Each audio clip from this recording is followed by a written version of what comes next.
Tekrarlar bizneslerden nasıl olalım? Bizneslerden bu bankın zantrede yani nasıl olması gerektiğini babamın bulacak işte.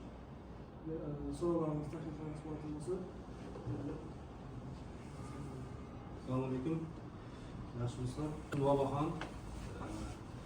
Fikr, taklif, e'tiroz yoki qanaqadir muammo bo'lsa, shu eshitib keldik.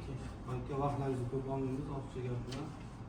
Ruxsat bersalar, boshingizda kimda qanaqa taklif bormi, fikr bormi, muammo bormi, masala bormi aytsanglar, imkon doirasida yechishga harakat qilamiz. Bize Medine'den Muğne'den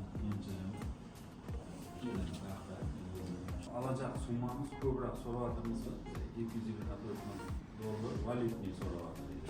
124 dolar bo'lsa hamroha tushadimi? Ya bize hazır hamra mayli, hamrohga chiqmasa da valutni maqsadsiz alsak deyapmiz. Niye olmasın bunda? Texnikasi Toshkentda turibdi, lekin ular bizga shart qo'yib turibdi, 100% to'lab olsang firmaning balansini o'tiramiz deydi. Zalog tap şu ovatgan texnikamızın 24-yıl ishlab chiqarilgan Navoiy viloyatida 6 zavodda ishlayapti bu. Buni baholatdik 2.700 ga baholatdi. Baholash. Ikki natural bilan bor edi, mustaqil baholashim har qaysi 1.300 1.5 lekin baholash ularni почти 650-700 million ga Hozir yetmay turibdi. Hozirdan Kim so'rayapti?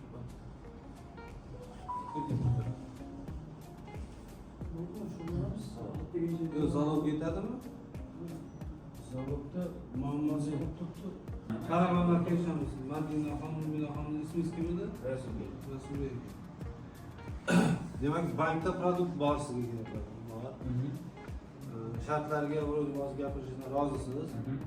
Zalog masalasini u baholashdan narxini o'zgartira olmaymiz. Agar siz mana shu summaga zalog olib kelsangiz, biz tez ko'rib beramiz. Shunaqa kelsa bo'ladimi?